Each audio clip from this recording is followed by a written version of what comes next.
नमस्कार दोस्तों, मैं आपका दोस्त रोहित वशिष्ठ आपका एक बार फिर स्वागत करता हूं आपके अपने ही चैनल हिंदी कहानी नेटवर्क में। आज मैं आपके सामने आया हूं एक बार फिर से नई कहानी लेकर। तो चलिए शुरू करते हैं। एक समय की बात है, एक छोटे से गांव में एक बुजुर्ग महिला रहती थी। उसका नाम राधा था। राधा बहुत ही दयालु और सहानुभूतिपूर्ण थी। वह बहुत गरीब थी, लेकिन उनकी गरीबी उनके स्नेह और दया को कभी कम नहीं कर सकी। राधा का एक ही बेटा था जिसका नाम रामू था।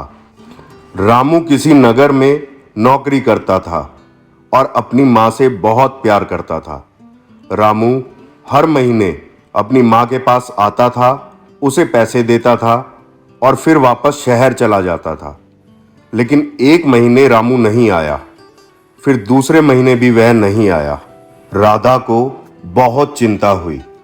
उसने सोचा कि उसके पास पैसे तो हैं, लेकिन उसके बेटे का ख्याल उसे चैन नहीं आने दे रहा था। वह रोज बेटे का इंतजार करती, लेकिन रामू नहीं आया। अंततः राधा ने फैसला किया कि वह शहर जाएगी और अपने बेटे का पता लगाएगी।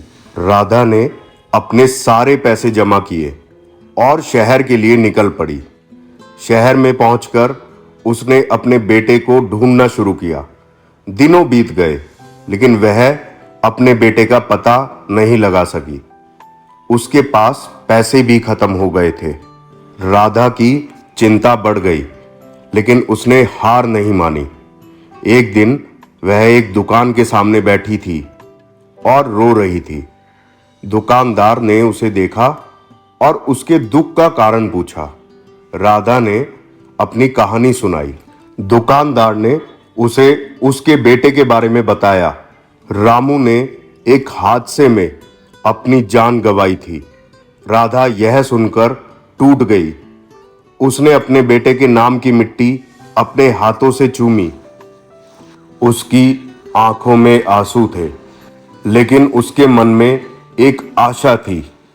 उसने अपने बेटे को खोने के दुख को स्वीकार किया और अपने गांव लौटने का फैसला किया। आज की हमारी यह कहानी यहीं समाप्त होती है। इस राधा की कहानी से हमें यह सीख मिलती है कि जीवन में कठिनाइयां आएंगी, लेकिन हमें कभी हार नहीं माननी चाहिए। उसकी कहानी हमें दया, सहानुभूति और प्यार की शक्ति के बारे में भी याद दिलाती है। आशा करते हैं कि आपको यह कहानी बहुत पसंद आई होगी। यदि आपको यह कहानी पसंद आई है तो कहानी को लाइक और शेयर करें और चैनल को सब्सक्राइब करना ना भूलें। जय हिंद, भारत माता की जय।